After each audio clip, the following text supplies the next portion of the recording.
Bisa deh. Oke, jadi hari ini kita membahas mengenai kelanjutan dari transmisi-transmisi yang kemarin. Jadi kalau kemarin kita bahasannya adalah apa itu transmisi, ya teman-teman masih ingat ya apa itu transmisi, kemudian medianya itu ada apa saja, itu ya medianya yang kemarin ya, lebih ke komponen-komponennya kira-kira gitu. Nah, hari ini kita bahas sedikit saja atau mereview tentang transmisi dengan sistem transmisi, tapi dari sisi jenisnya. Jadi kemarin kita hanya bahas transmisi itu adalah proses pengiriman informasinya dari pengirim ke penerima, ya. Nah, ternyata proses pengirimannya itu ada dua jenis, ada analog dan digital.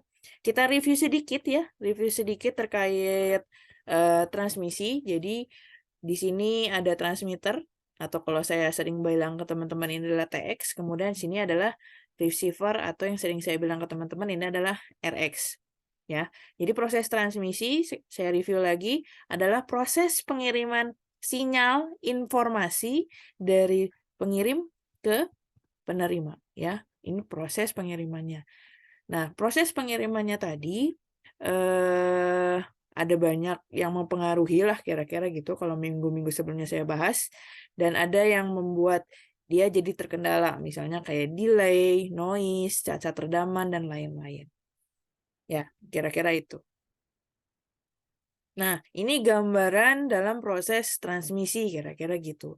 Biasanya dalam proses transmisi, di bagian transmitter sini, ini TX dan RX, saya hanya bahas di sini saja ya. Nah, biasanya sinyal yang masuk nih ya, sinyal yang inputnya dan yang sinyal output dari proses transmisinya itu sendiri atau sistem transmisi itu biasanya sama. Maksudnya sama tuh gimana? Kalau dari transmitter itu dari transmitter itu mengirimnya sinyal analog, biasanya output dari sistem transmisinya itu juga analog. Jadi nanti yang diterima di receiver juga analog. Tapi kalau ternyata misalnya dari transmitter yang dipancarkannya adalah sinyal digital, maka dalam sistem transmisi nanti yang disampaikan ke receiver juga sinyal digital. Jadi sama sinyalnya. Ya, ibaratnya kalau saya bilang kemarin, kalau teman saya ngirim paket dari teman-teman ke temannya yang lain, misalnya dari Yopi ke Irgi mengirim paket misalnya, kan paketnya nggak ditukar ya sama ekspedisinya. Misalnya awalnya Yopi ngirimnya jam, nyampe di Irgi jadi tasnya. Itu kan biasa nggak mungkin gitu ya, kecuali ditukar di ekspedisinya atau ada salah pengiriman, ya, misalnya seperti itu. Itu juga sama pada sistem transmisi. Kalau ternyata misalnya ada kesalahan penyampaian informasi di receiver, ya berarti ada salah pengiriman, kira-kira gitu. Nah, ini review sedikit ya tentang analog dan digital. Jadi, ya itu tadi sistem analog transmisi itu ada dua jenis, ada analog dan ada digital. Nah, analog sendiri sebenarnya teman-teman sudah pernah saya review di awal. Jadi, analog ini adalah bentuk sinyal atau bentuk suatu sistem yang sifatnya kata kuncinya adalah kontinu ya. Jadi kata kuncinya adalah continue. Jadi kalau analog itu kata kuncinya continue. Beda dengan digital. Kalau digital itu bersifat tidak continue. Atau kalau saya bilang bahasanya mungkin discrete ya. Sifatnya ini kalau digital itu sifatnya adalah discrete, kira-kira gitu. Nah, itu ya. Jadi kalau begitupun dengan sistem transmisi. Jadi sistem transmisi yang analog itu sifatnya continue, berlanjut kira-kira. Tidak ada jeda di tengah-tengahnya. Kalau sistem transmisi digital itu juga sama konsepnya. Dia nanti mungkin di tengah-tengah akan ada jeda-jeda di waktu-waktu tertentu, entah berhenti, entah ada proses apa, kita nggak tahu. Tapi dia tidak continue sifatnya. Gitu. Jadi konsepnya hampir mirip sama dengan konsep sinyal. Kira-kira itu. Nah, ini ya gambarannya. Kalau analog itu tadi berubah secara kontinu, kalau digital direpresentasikan dengan dua kondisi 0 atau 1. Nah, bagaimana dengan transmisi? Kira-kira gitu. Nah, transmisi pun sama. Jadi ya kalau analog tadi adalah sifatnya transmisinya kontinu. Jadi kalau teman-teman ngirim Kayak sekarang nih kondisi ngirim paket ya, misalnya teman-teman ngirim paket dari, tadi misalnya saya bikin analoginya adalah dari Yopi ke Irgi misalnya. Itu kan ada jeda-jedanya ya sebenarnya. Itu sebenarnya hampir mirip dengan digital ya. Jadi di Yopi naruh dulu di ekspedisi disortir lagi, kan ada jeda-jeda delay waktunya ya. Itu hampir mirip dengan sistem digital kira-kira gitu. Kalau yang lanjut ya berarti hampir mirip kayak Gojek misalnya. Jadi dari Yopi mau ngirim ke Irgi misalkan, nah paketnya ini dititipin ke Mamang Gojek. Ya Mamang Gojeknya kan langsung nganterin ya. Langsung ke Irgi tanpa ada jeda proses lagi di tengah-tengahnya. Nah, itu gambarannya kira-kira seperti itu. Jadi kalau yang ada proses-proses tambahan lainnya itu biasanya itu ada di proses transmisi digital. Jadi ada banyak poin-poinnya. Nah, ini karakteristiknya dan juga mungkin beberapa kelebihan dan kekurangan dari transmisi analog dan digital tadi ya. Jadi kalau transmisi analog yang paling apa ya dari transmisi analog dan digital versusnya ini yang paling banget sering jadi perhatian adalah masalah noise. Ini ya, masalah noise. Nah, jadi analog itu jauh lebih mudah terkena noise dibandingkan dengan digital. Ya, jadi digital tahan terhadap noise kira-kira gitu. Kemudian yang lainnya misalnya kalau analog sinyal yang diterima diproses, diulang dan diamplifikasi. Kemudian mudah terjadi crosstalk, ini kekurangannya juga ya. Kemudian nah ini kualitasnya kalau analog satuannya di satuan analognya transmisi. Nah ini ya perlu teman-teman ingat karakteristik paling yang utama yang sering banget apa kalau di soal-soal itu sering keluar ini 3 ini yang saya poin atau saya tandain. Jadi analog itu rentan terhadap noise. Jadi dia gampang banget terhadap noise. Jadi yang awalnya sinyalnya misalnya sinyal analognya awalnya mulus gini, setelah ditransmisikan dengan transmisi analog tentunya. Nah, biasanya dia akan ada banyak noise di sinyalnya. Bisa jadi gini. Jadi ada banyak tambahan-tambahan sinyal lainnya gitu. Nah, makanya dia dibilangnya rentan terhadap noise. Kemudian mudah terjadi crosstalk. Crosstalk itu jadi kalau teman-teman nelpon nih, nelpon silang gitu, nelpon silang. Jadi kalau nelpon tuh ada kayak ada suara orang lain di dalamnya. Nah, itu terjadi crosstalk. Nah, terutama parameternya itu juga beda. Parameter penilaiannya atau kualitasnya di analog itu diukur dengan satuan S/N atau sinyal to noise ratio. Kalau di digital satuannya adalah BER. Oke ya. Mungkin saya review sedikit terkait SN dan S/N dan BER. Suatu sistem, anggaplah suatu sistem transmisi analog itu mempunyai kualitas sinyal yang bagus. Nah, kualitas sinyal yang bagus itu ditandai dengan, saya udah pernah bahas nih kayaknya, mudah-mudahan teman-teman ingat, yang SNR-nya besar atau yang SNR-nya kecil? NSR-nya besar, Ibu. Ya, oke. Oke ya, yang besar ya, masih ingat ya. Jadi suatu kualitas sinyal itu bisa diukur kalau S/N-nya itu nilainya besar. Nah, tapi beda halnya dengan digital. Digital itu disebut dengan BER atau bit error rate. Jadi namanya juga bit error rate. Jadi bit-bit yang error itu nanti dipersenkan kira-kira gitu. Jadi BER ini nanti biasanya dalam bentuk misalnya 0,9 atau 0,1 dinyatakan seperti itu. Jadi dia 10% atau 5%. Nah, tapi 10%, 5%, dan lain-lain itu menyatakan error rate-nya, kira-kira gitu. Jadi hati-hati, beda halnya dengan S/N. Kalau S/N-nya makin besar, wah makin bagus nih angkanya ya. Makin besar nih, berarti makin bagus kondisi si transmisinya. Tapi kalau BER, nggak bisa besar-besar. Kalau BER angkanya besar, presentasinya besar. Jadi misalnya ada BER dinyatakan suatu sistem transmisi digital, misalnya BER-nya misal yang 1,5%,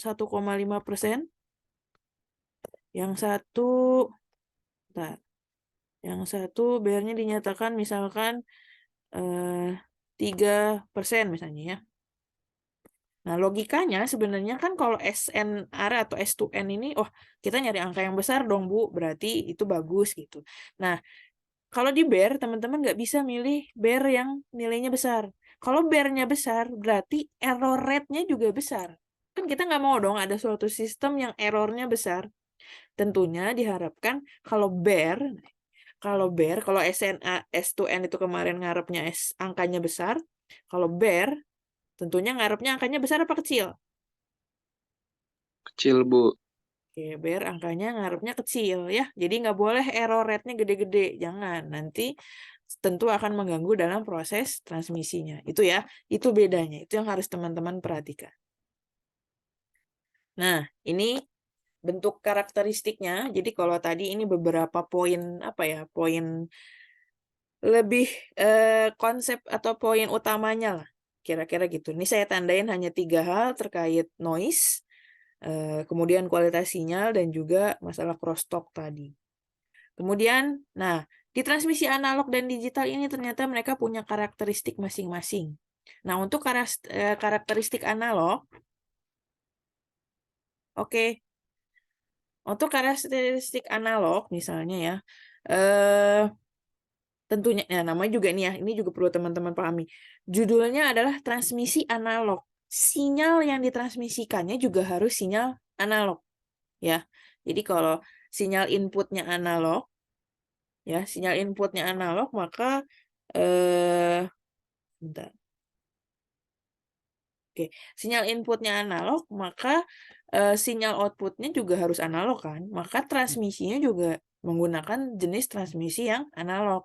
Jadi sinyalnya harus dalam bentuk sinyal analog yang sifatnya adalah kontinu.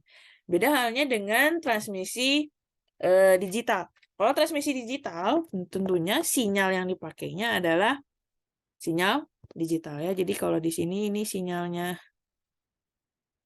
wah ini nggak bagus ya ininya, bentar. Oke, sinyalnya sinyal analog ya. Yang ini sinyal digital. Itu ya poin utamanya gitu. Kemudian satuan ukurannya. Nah, sinyal analog satuan ukurannya yang bisa teman-teman dengar pasti dalam satuan hertz. Kalau digital satuannya dalam bit per second.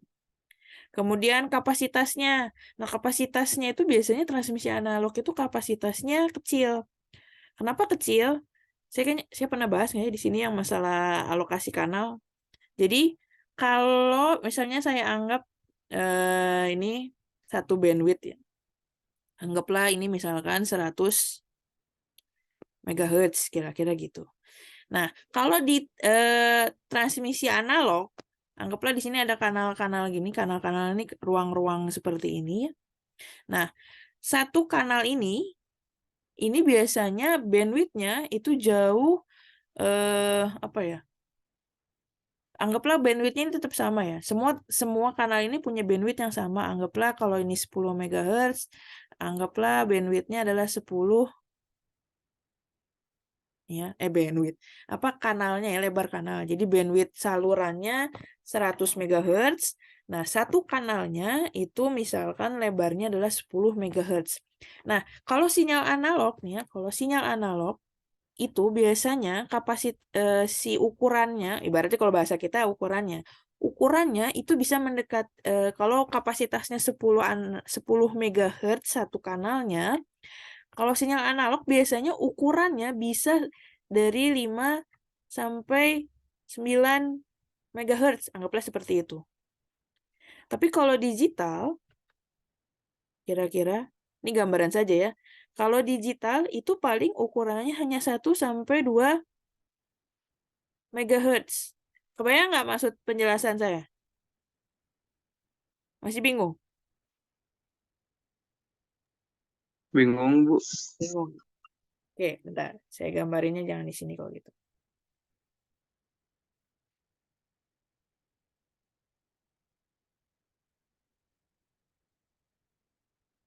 Oke. Tapi saya pernah bahas soal kanal-kanal gitu nggak sih? Lupa saya juga di kelas ini apa kelas yang satu lagi?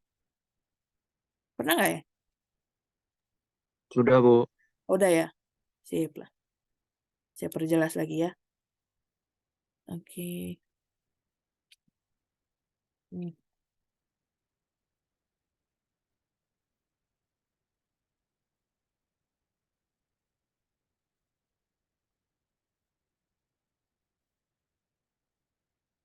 Oke, inilah ya kira-kira. Jadi ada satu apa ya? Satu saluran komunikasi ya, sebuah saluran telekomunikasi dengan bandwidth tadi misalkan adalah 100 MHz. Nah, si saluran ini dia anggaplah ya punya 10 kanal. Kalau punya 10 kanal, berarti kan 100 MHz dibagi 10 berarti masing-masing besarnya satu kanalnya 10 berarti dari MHz. iya, betul. Satu kanalnya itu sama dengan 10 MHz. Nah, ini urusannya apa sih sama transmisi analog? Jadi gini, sinyal analog ini dia sebenarnya punya ukuran kalau ibaratnya gini loh. Kalau sorry ya, kalau ada yang tersinggung sorry ya. Jadi anggaplah ada orang yang berbadan besar dan ada orang yang berbadan langsing, gendut dan kurus misalnya gitu.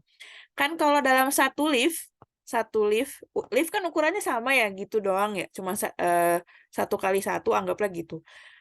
Kalau orangnya kurus itu kan bisa muat 3 orang. Nah, kalau orang yang mungkin gemuk atau besar badannya mungkin hanya cukup 1 orang. Nah, sinyal analog ini dianalogikan itu kondisinya mirip dengan orang yang berbadan besar tadi. Makanya dia punya ukuran yang besar, maksud saya gitu. Nah, maksudnya ukuran yang besar kan kalau di telekomunikasi kita bahasnya masalah frekuensi ya. Nah, sinyal analog ini biasanya dia ukuran lebar si sinyalnya itu biasanya kalau misalkan satu kanalnya 10 MHz misalnya, itu biasanya satu sinyal analog itu bisa 5 sampai 9 MHz ukuran si sinyalnya. Ukuran frekuensi si sinyalnya. Berarti kebayang kan, satu kanal tuh cuma bisa satu sinyal doang, kira-kira gitu. Nah, beda halnya dengan sinyal digital atau dengan si sinyal digital ini kan transmisi digital ya. Nah, sinyal digital ini punya ukuran yang kecil. Maksudnya kecil gimana? Kalau misalkan satu kanal tadi ukurannya adalah 10 MHz, nah si sinyal digital ini eh paling ukurannya hanya 1 sampai 2 MHz. Jadi kebayang ya, kalau si sinyal digital ini dimasukin ke dalam satu kanal, misalnya dalam satu kanal ini misalnya ya, kanal yang ini misalnya. Bentar. Dalam satu kanal yang ini misalnya kanal 1 ini ada 2, 3 dan seterusnya. Misalkan si sinyal digital dimasukin ke kanal 1, kemungkinan bisa ada 5 sinyal digital yang dimasukin ke satu kanal. Nah, kalau sinyal analog paling cuma bisa satu sinyal, kira-kira gitu. Nah, ini urusannya kenapa kita bahas ini? Karena ngurusin si kapasitasnya. Makanya kapasitas jaringan yang transmisi analog itu rendah karena keterbatasan alokasi frekuensi tadi. Arahnya ke situ sebenarnya. Makanya ya paling satu kanal hanya cukup untuk satu sinyal saja, kira-kira gitu. Gitu ya gambarannya. Sedangkan kalau digital, saking rampingnya dia, itu dalam satu kanal itu bisa memenuhi banyak sinyal, kira-kira gitu. Saking rampingnya dia ya. Jadi dalam satu kanal, anggaplah ini dalam satu kanal ini, kalau si analog paling bisa memenuhi kapasitasnya hanya satu sinyal saja, satu sinyal per kanal. Kalau misalnya si digital misalnya, itu mungkin bisa 5 sinyal per kanal. Gitu ya, dalam satu kanalnya kira-kira gitu. Ini arahnya ke sini. Jadi dari sini kita bisa lihat bahwa ya kalau pakai transmisi analog ya sifatnya boros sebenarnya. Makanya kapasitasnya sedikit. Jadi hanya cukup 1 atau 2 sinyal. Kalau transmisi digital dia kapasitasnya besar gitu. Karena tadi sifatnya ramping. Nah, ramping itu disebabkan karena adanya teknologi kompresi dan ada nanti disebut dengan teknologi line code. Jadi si sinyal-sinyal tadi diubah dalam bentuk kode-kode. Jadi bentuknya jauh lebih ramping ya, kira-kira gitu.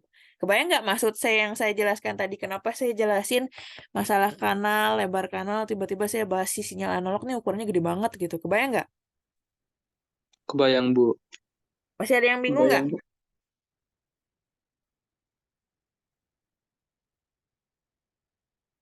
Aman ya? Masih ada, kalau ada yang bingung disampaikan saja, nggak ngerti atau gimana gitu ya. Oke ya. Sementara saya lanjutkan dulu. Nah, jadi tadi transmisi digital tadi kelebihannya adalah tadi kapasitasnya itu besar. Karena dia punya teknologi kompresi. Makanya ingatnya kalau digital itu kan karena angkanya 0 sama 1, ya anggap aja dia 1, kan ramping ya, bentuknya ramping. Jadi dia punya teknologi kompresi dan juga punya teknologi yang disebut dengan line code, kira-kira gitu. Kemudian ada sistem manajemen jaringan. Nah, analog itu sistem manajemen jaringannya buruk karena namanya juga analog ya. Jadi perangkatnya itu secara pemeliharaannya masih agak sulit untuk di-maintenance kira-kira gitu. Tapi beda halnya dengan digital. Itu karena bisa namanya juga digital ya. Sekarang kan semua kondisi sudah dalam digital ya, teman-teman. Kebayanglah kayak apa kondisinya sekarang. Jadi, maintenance-nya atau manajemen jaringannya bisa dilakukan secara remote. Dari sisi keamanan juga beda. Kebayang kalau analog kan sinyalnya bisa disisipkan ya. Disisipkan sinyal noise aja dia bisa gitu. Atau sinyal carrier aja dia mudah. Beda halnya dengan tadi sinyal digital. Karena isinya itu adalah kode-kode. Jadi tentunya butuh yang namanya enkripsi data. Jadi kalau ada yang mau menyisipkan hal-hal yang aneh-aneh atau informasi yang lain ya tentunya akan sulit karena ada enkripsi dan isi sinyalnya bentuknya kode-kode gitu. Kalau hanya 0 dan 1 mungkin hanya 0 dan 1 saja atau mungkin kalau sudah dipakaikan teknologi line code itu mungkin akan beda lagi. Nah, teman-teman tidak belajar line code. Line code ini ada kalau di kita perkuliahan kita di sistem komunikasi, masih di sistem komunikasi ya. Tapi gitu. Di semester 6. Itu pun kalau masuk TTI ya. Gitu ya. Nah, kinerjanya juga sama. Kinerjanya rendah. Jadi kemungkinannya ini kalau pakai transmisi analog, kemungkinannya itu nilai S2N-nya, kemungkinan, ini baru kemungkinan. Kemungkinannya nilai S2N-nya bisa jadi ini kecil. Gitu ya, kemungkinannya.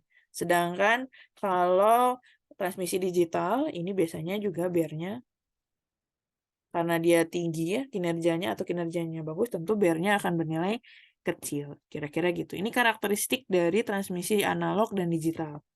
Jadi kalau tadi di bagian sini ininya karakteristik atau konsep utamanya, jadi analog tuh rentan terhadap noise, mudah terjadi crosstalk, kualitas sinyalnya dinyatakan dengan S2N.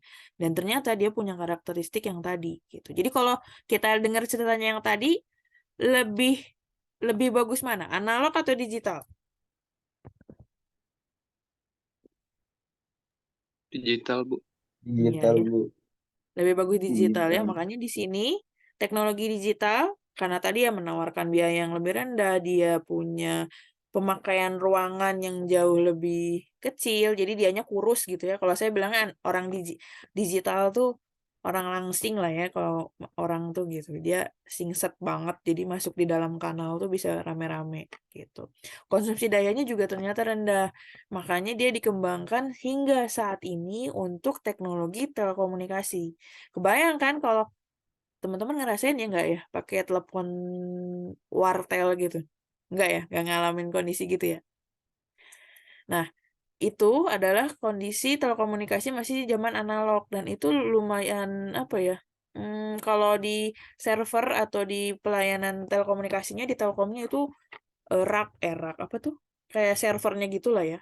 Yang ngumpulin data-data dan ngatur semuanya tuh gede-gede ukurannya. Lemarinya tuh gede-gede banget. Mungkin segede ruangan di kelas lah. Satu lemarinya itu. Karena tadi analog tadi itu gemuk banget. Jadi maksudnya ya nggak salah sih ya dengan gemuknya. Cuman masalahnya adalah dia menghabiskan satu tempat yang bisa ditempati oleh banyak informasi yang lain gitu. Jadi satu informasi doang aja sudah bisa menempati satu tempat yang besar, kan nggak efisien ya kira-kira gitu. Makanya teknologi digital ini atau transmisi digital ini terus dikembangkan sampai sekarang, kira-kira gitu. Nah, ini gambaran analogi sinyal analog dan digital ya. Nah, ada jenis sinyal di sini. Nah, ada binary sinyal atau sinyal biner. Sinyal biner ini adalah bagian dasar dari sinyal digital. Jadi sinyal digital nih yang bentuknya kotak-kotak itu awal mulanya itu dari sinyal biner. Nanti teman-teman bisa baca. Kemudian ada sinyal analog. Nah, ini ya gambarannya gini. Nah, gimana ceritanya kalau transmisi digital itu dipakai di komunikasi yang sekarang, Bu? Kan suara kita analog ya sebenarnya. Kok bisa sih ditransmisikan digital? Padahal kan Ibu tadi bilang kalau misalnya transmisi analog, tentunya sinyalnya yang dipakai sinyal analog dong. Kalau transmisinya digital, ya berarti sinyal yang dipakai juga digital. Kan tadi saya menyatakan seperti itu. Tapi tadi Ibu bilang lagi, telekomunikasi yang sekarang kita pakai itu menggunakan sistem transmisi digital. Kok bisa gitu? Padahal sinyal yang kita pakai ini atau yang kita keluarkan ini analog. Nah, ini gambarannya seperti ini. Ya, ini kan ini kita yang ngomong nih. Sorry kepencet. Bentar. Ya. Ini kita yang ngomong nih, bagian sini kan kita yang ngomong. Ngomong suara kita itu adalah analog. Kemudian, ya makanya analog electrical sinyal, ini suara kita. Nah, sinyal kita ini yang berbentuk sinyal analog, nah, di sini ada satu tools yang namanya encoder A to D, atau mengubah sinyal analog menjadi sinyal digital. Nah, nanti, yang ini adalah sistem transmisi digitalnya. Nah, jadi suara-suara kita itu di perangkat, jadi kalau di handphone nih ya, di handphone tuh ada yang disebut dengan encoder analog to digital. Jadi kalau bahasa ininya adalah analog to digital converter lah, kira-kira gitu, ADC. Jadi mengubah dari analog ke digital. Jadi inputnya adalah suara kita analog, kemudian menghasilkan sinyal digital. Sinyal digital ini nanti ditransmisikan dalam transmisi digital. Nanti hasilnya di sini tentunya adalah sinyal digital juga ya. Setelah diterima di penerima. Nah, sinyal diterima ini digital, Sinyal digital diterima. Nah, tentu yang bisa kita dengar itu tentunya adalah sinyal analog. Makanya di sini juga ada yang disebut dengan decoder digital to analog, atau bahasa yang mungkin teman-teman sering dengar adalah digital to analog converter. Ya, jadi kalau di atas ini adalah analog to digital converter, kalau di atas ini adalah digital to analog converter. Sudah nanti masuk dalam proses lalu diterima oleh telinga kita. Jadi itu kelebihannya transmisi digital ya. Jadi transmisi digital pun ternyata bisa kita pakai untuk komunikasi kita sehari-hari. Ini kayak saya ngomong di Zoom nih ya.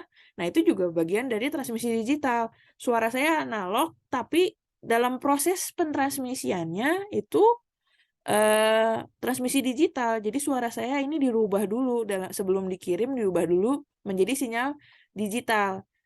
Gitu ya. Nanti sampai di teman-teman diubah dulu sinyal digitalnya jadi analog, baru teman-teman bisa ngedengerin maksud omongan saya itu gimana. Atau kalau yang gagal ngedengerin tuh biasanya teman-teman suka keputus-putus atau denger-denger suara kayak model robot gitu. Nah, itu adalah bagian dari kegagalan konverternya biasanya gitu. Tapi intinya bahwa transmisi digital ini bisa dipakai untuk komunikasi sinyal analog. Tapi tetap butuh satu tambahan alat, yaitu analog to digital converter dan digital to analog converter. Kira-kira itu. Oke, ini gambaran saja. Ini sinyal digital, penggambarannya. Nah, sinyal digital itu prosesnya ada yang terdiri dari dua. Jadi sinyal digital itu dari analog, yang ini nih. Nah, bagian ini analog to digital converter di bagian yang ini ya, kira-kira gitu. Nah, prosesnya ini analog to digital converter, kira-kira kalau saya jabarkan, prosesnya itu ada 3.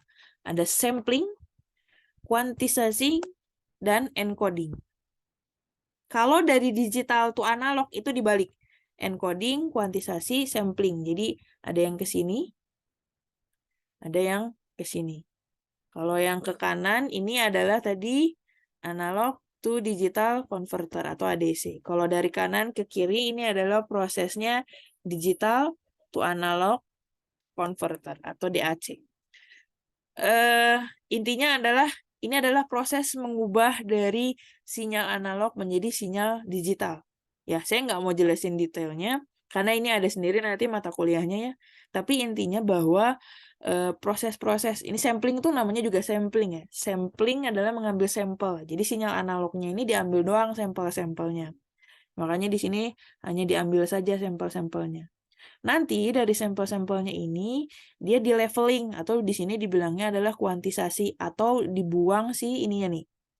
Apa ya bahasanya ya? Si analog-analognya ini. Jadi nanti isinya cuma tinggal gini-gini aja. Nah, gambarannya gitu.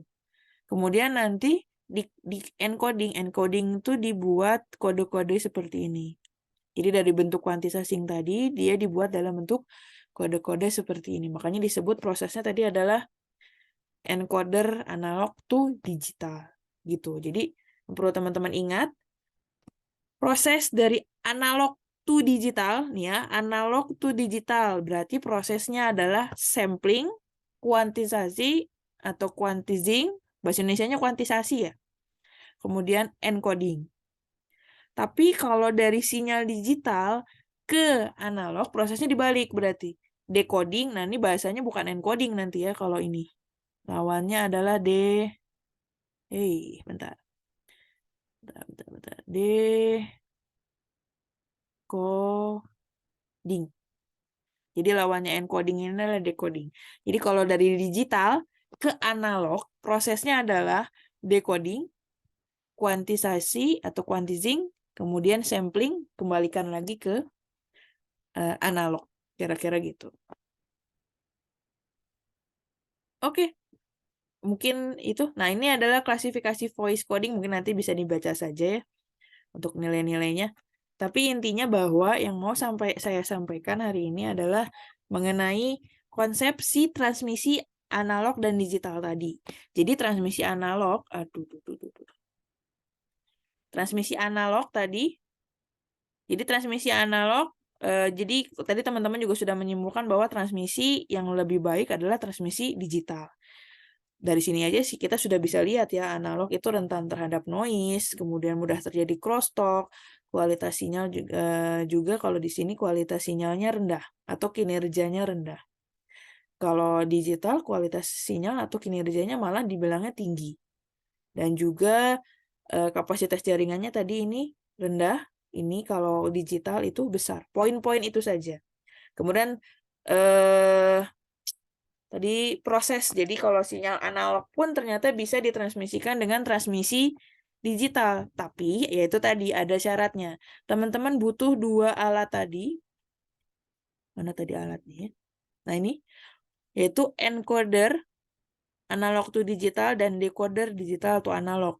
2 alat ini bahasa versi bekennya kira-kira adalah analog to digital converter dan digital to analog converter.